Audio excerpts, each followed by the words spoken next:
घरगुती स्वयंपाकाचा गॅस आणि व्यावसायिक गॅसही महागला। घरगुती स्वयंपाकाच्या गॅसमध्ये 60 रुपयांची आणि व्यावसायिक गॅसच्या दरामध्ये 114 रुपयांची वाढ।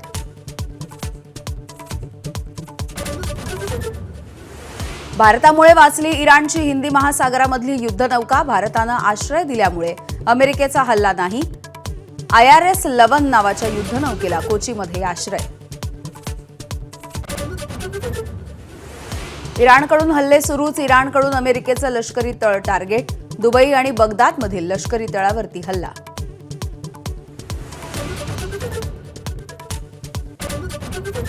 शेजारील देशांवरती हल्ले करणार नाही, इराणचे अध्यक्ष पेजेस्किन यांची घोषणा। आखाताच्या सुरक्षेसाठी सगळ्यांना सहकार्य करण्याचं आवाहन। अमेरिकेचा बिनशर्त समर्पणाचा प्रस्ताव मात्र फेटाळला।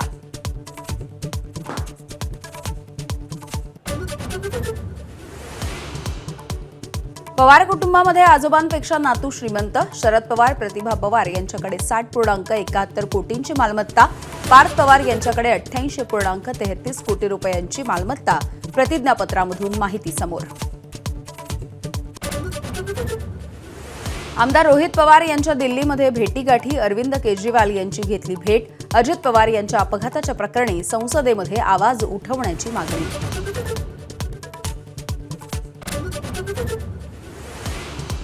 परभणी जिल्हा परिषदेमध्ये अध्यक्ष आणि उपाध्यक्ष पदासाठी राष्ट्रवादीची मोठी खेळी।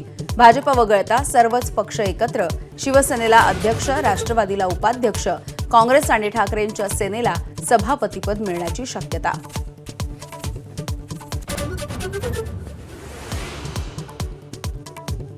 आणि उद्या T20 विश्वचषकामध्ये भारत विरुद्ध न्यूझीलंडचा सामना। टीम इंडियानं अहमदाबादमधलं हॉटेलही बदललं। अहमदाबादमध्ये 2023ला ऑस्ट्रेलिया विरुद्धच्या फायनलमध्ये भारताचा पराभव।